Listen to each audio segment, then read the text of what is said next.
Hey there, my handsome and pretty little Cobras, and welcome back to the Cobras Nest. For those of you who are new, my name is Mignon Cobra and I make minimalist videos. Today's video is going to be how to be better with your money. 5 minimal money habits. So without further ado, let's just get into the video. Let's get it, let's go. Woo!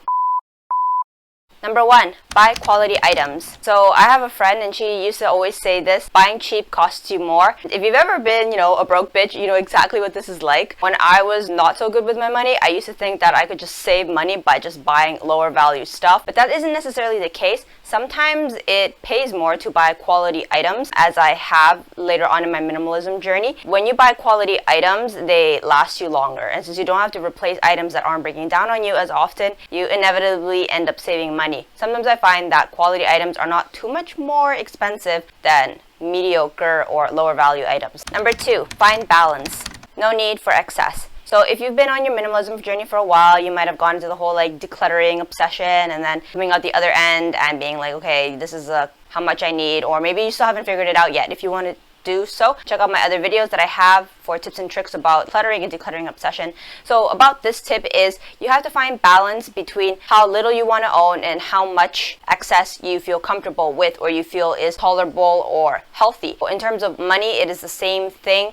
You want to find that balance of, okay, I'm comfortable buying this much or this amount. I've been really tight and stingy and overly frugal. Maybe it's okay to buy one more shirt or maybe another pair of shoes. In my minimalism journey, I've been really tight and I rocked the whole plastic bag for a purse because I didn't want to have a purse. And at the other extreme, before I became a minimalist in my shopaholic days, I used to own too many purses. So you just gotta find that little sweet zone, and that will take your money that much more further because you're no longer wasting money, and at the same time you're not making your life hell because you won't let go of $1. Number 3, get organized and record your spending. So this one is really helpful just because humans have flawed memory. We think, oh yeah, I'm not spending that much, but when you actually record and tally up what you're spending, it's written there. It's abstract. There's no emotions or vague thoughts about it. You can see your daily spendings and you can kind of have a more accurate representation of where your money is going. You might be able to see, I am spending a lot more on that daily latte, or you might find, I could save money on my electric bill, or maybe my car insurance is a little bit higher, I might switch to something else, or I'm spending a lot of money on shoes this month, maybe I might tone it down, or I haven't had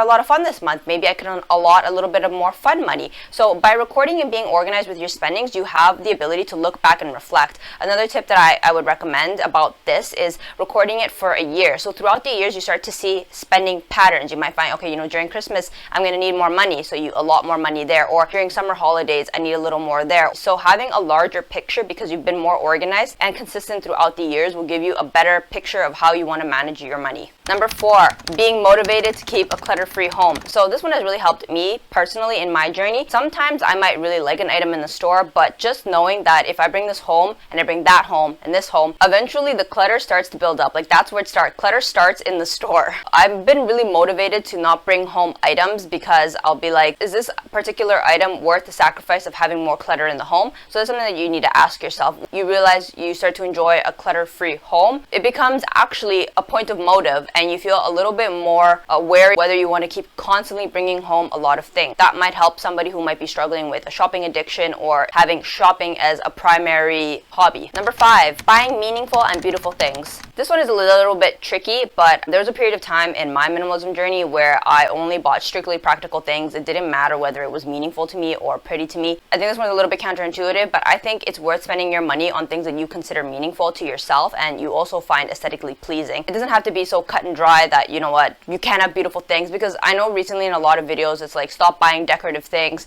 stop buying knickknacks and things like that. Yes, I completely agree with that. You shouldn't be buying those things in the first place, but at the same time, you have to be true to yourself and you have to find out those few couple items that are really important to you and that you feel, this beautifies my life and this really has meaning for me. And those are the items that I think are worth that little extra splurge. And once you realize that those are the things that are worth buying, you will naturally start reallocating funds for that, and you will no longer be constantly amassing things that no longer have value. You just end up decluttering or you didn't even want or need in the first place. And my bonus tip, this one is number 6, and this one is look into stock passive income. So this one is something personal. I am not a finance advisor by any means, but this is just something that has definitely helped shift my money mentality. Before, I used to think the only purpose of money was to earn it and spend it and just like live. But I got the idea, in this journey that perhaps money can be used to generate more money. So if you've ever considered looking into passive income or stocks or things like that, I think that's something worth looking into and doing a little bit of research, because that is something else that you could do with your money. That is actually the biggest thing that helped curb my shopping addiction, was when I realized that I could grow money. That's actually very exciting. I thought, wow, I could be richer from the money that I already have. I found that things in the store